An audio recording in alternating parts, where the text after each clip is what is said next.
நடிகர் விஜயுடைய தமிழக வெற்றி கழகம் என்ற கட்சியினுடைய தலையெழுத்து எப்படி இருக்கும்?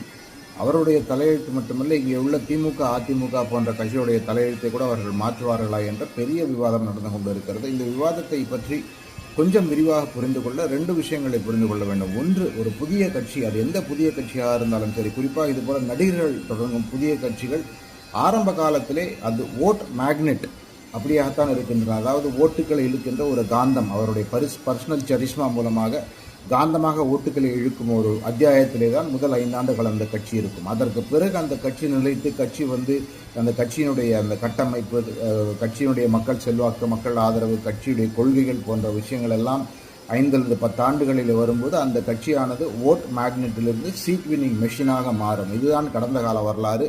எம்ஜிஆர் எல்லாம் கூட கட்சி ஆரம்பித்த பொழுது, அதிமுக ஆரம்பித்த போது ஆரம்பத்திலே 1-2 ஆண்டுகள் அவர் ஓட் மேக்னெட்டாக இருந்தது. அதற்கு பிறகு ஒரு சீட் வின்னிங் மிஷினாக ஒரு பெரிய ஒரு ஆலமரமாக அண்ணா திராவிட முன்னேற்ற கழகம் மாறியது.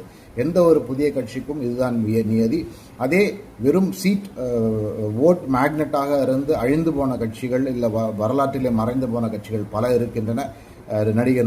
நடிகர் கமலஹாசனுடைய மக்கள் நீதி மையம், அது போன்ற பல கட்சிகள் ஓட் மேக்னெட்டாக இருந்த காலத்திலேயே அந்த கட்சிகள் சேர்ந்து போய்விட்டன. சீட் வின்னிங் மெஷின்களாக அந்த கட்சி மாறவே இல்லை. இன்னும் சொல்லப்போனால் தன்னுடைய புகழின் உச்சத்தை அடைந்த கேப்டன் விஜயகாந்த் உடைய கட்சி மட்டும்தான் ஒரு கட்டத்திலே அந்த சீட் வின்னிங் மெஷினாக அந்த கட்சி மாறியது என்பதை நினைவிருக்கலாம். நடிகர் விஜயை பொறுத்தவரை இந்த தேர்தலில் 8 முதல் 10% வாக்குகளை பெற்றார் என்று சொன்னால் அந்த கட்சி ஓட் மேக்னெட் அப்படிங்கிற ஒரு ஸ்டேஜில் இருக்குது.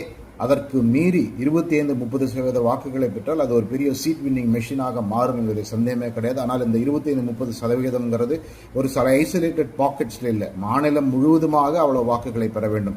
உதாரணத்துக்கு பெரம்பூரில் மட்டுமோ இல்லை கோவை தெற்கில் மட்டுமோ பெற்றார்கள் என்று சொன்னால் அது எந்த பயனும் இருக்காது. மாநிலம் முழுவதும் பரவலாக 30-35% வாக்குகளை பெற்றால் அப்பொழுது பெரிய அளவில் அவர்களை தொகுதிகளை வெல்ல வாய்ப்பு இருக்கிறது. ஆக நடிகர் விஜய் முதல்வராவார் அப்படிங்கிற ஒரு பேச்சு எந்த அளவிற்கு கடினமான ஒரு பாதை அல்லது ஆல்மோஸ்ட் இம்பாசிபிள் அப்படிங்கிற விஷயத்தை இந்த சித்தாந்தத்தின் அடிப்படையில் நாம் புரிந்து கொள்ளலாம். முதல் 5 ஆண்டுகள் கடினமாக அந்த கட்சி உழைத்து அந்த அரசியல் அப்படிங்கிற மேரத்தானில் விஜயை பயணித்தார் என்று சொன்னால் அவர் சீட் வின்னிங் மிஷனாக மாறுவதற்கான வாய்ப்பு இருக்கிறது.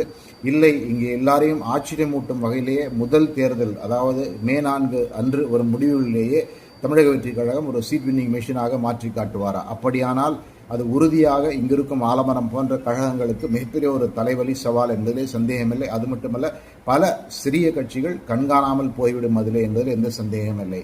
நடிகர் விஜய் என்ன செய்ய போகிறார், எப்படி சாதிப்பாரா இல்லையா என்பதை பொறுத்திருந்து பார்க்க வேண்டும். பார்ப்போம் என்ன நடக்கிறது என்று.